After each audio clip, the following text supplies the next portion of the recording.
¿Ustedes se acostarían con el enemigo de su esposo? ¿O pensarían en devolverle la misma moneda a un cónyuge que les ha sido infiel?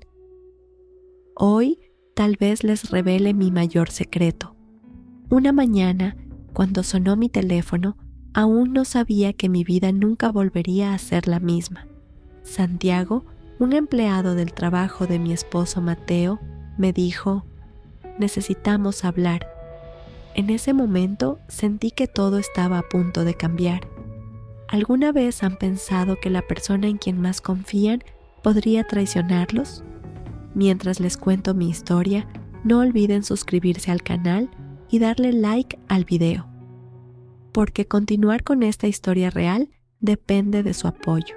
Tengo 40 años, cabello largo y negro, y una belleza que siempre recibe halagos. Me casé con Mateo por amor. Mateo es un comerciante exitoso, un hombre de negocios respetado. Desde el día que nos casamos, siempre he intentado apoyarlo en todo. La confianza y el respeto eran la base de nuestro matrimonio. Pero con el tiempo, las cosas comenzaron a cambiar. Una mañana, justo cuando el sol comenzaba a levantarse, sonó mi teléfono. Era Santiago, un empleado del trabajo de Mateo. Cuando contesté, su voz tenía un tono extrañamente serio. Lucía, necesitamos hablar. Es sobre Mateo, dijo. Un miedo repentino se apoderó de mí. ¿Pasó algo? ¿Está bien?, pregunté. No te preocupes, pero hay cosas que debo contarte, respondió. Quedamos en encontrarnos en un café afuera. Salí de casa preguntándome qué habría pasado. Mientras caminaba hacia el café donde nos encontraríamos, mi mente se llenó de decenas de preguntas. ¿Le habría pasado algo a Mateo? ¿O estarían yendo mal sus negocios? Cuando llegué al café, Santiago estaba sentado en una mesa en la esquina. Tenía una expresión seria en su rostro. Me senté, me miró a los ojos y dijo: Lucía, Mateo te está engañando con una estilista. Quedé en shock. Mi corazón comenzó a latir rápidamente. ¿Cómo es eso? ¿Qué estás diciendo, Santiago?, reaccioné. Toma, aquí está la prueba, dijo, mostrándome fotos que había tomado con su teléfono. En las fotos, Mateo aparecía en actitud cariñosa con una mujer rubia. Esas imágenes, tomadas en diferentes momentos, dejaban al descubierto la verdad. Intenté recuperar la compostura. Tomé un sorbo de agua y me dirigí a Santiago. Entonces, ¿por qué me estás diciendo esto?, pregunté.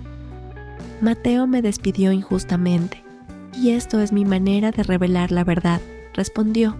Cuando regresé a casa, si no hubiera visto las fotos, nunca lo habría creído. Ni siquiera sentí la necesidad de confrontar a mi esposo. Solo quería observar cómo actuaría cuando llegara por la noche. Al anochecer, Mateo llegó y actuó como si nada hubiera pasado, como si todo estuviera normal. Pasé 2 días pensando en ello. Las palabras de Santiago y las fotos que me mostró no salían de mi mente. Finalmente, tomé una decisión. Santiago era el enemigo de Mateo, y esto era lo que más lo lastimaría. No hay mayor dolor para un hombre que ver a su esposa con su enemigo.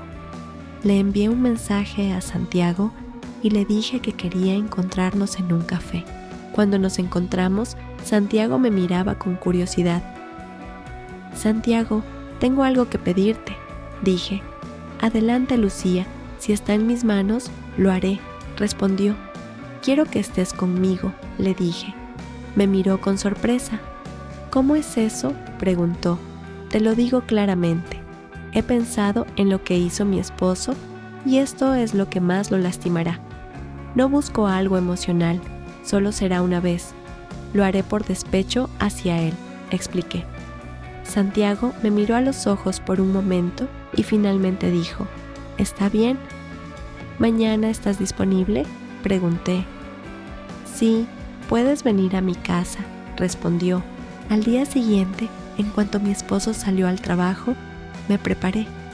Me puse mi mejor ropa y fui a la dirección que Santiago me había dado.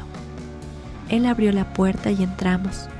Nos sentamos, conversamos un rato y tomamos café. Luego fuimos a la habitación y estuvimos juntos. Me quedé en casa de Santiago hasta el anochecer. Cuando regresé a casa, Mateo ya había llegado del trabajo. ¿Dónde estabas?, preguntó. En ese momento quise decir, estaba con Santiago, pero me contuve. Reflexioné en silencio sobre cómo me sentía. Estaba mejor que el día anterior. Le había hecho lo mismo que él me hizo a mí. Aunque él no lo supiera, me sentía aliviada. Además, Santiago tampoco estaba nada mal. Fui a casa de mi madre, le dije. Nos sentamos y comimos como si nada hubiera pasado. Les he contado cómo una mujer que nunca pensó engañar a su esposo terminó en esta situación. ¿Qué habrían hecho ustedes en mi lugar? Como la dueña de esta confesión, leeré todos los comentarios que escriban. Si quieren que su nombre aparezca al final de los videos, pueden apoyarme con un súper gracias en la sección de abajo. Si quieren que continúen estas historias reales, suscríbanse al canal y den like al video. Recuerden, la continuación de esta historia depende de su apoyo.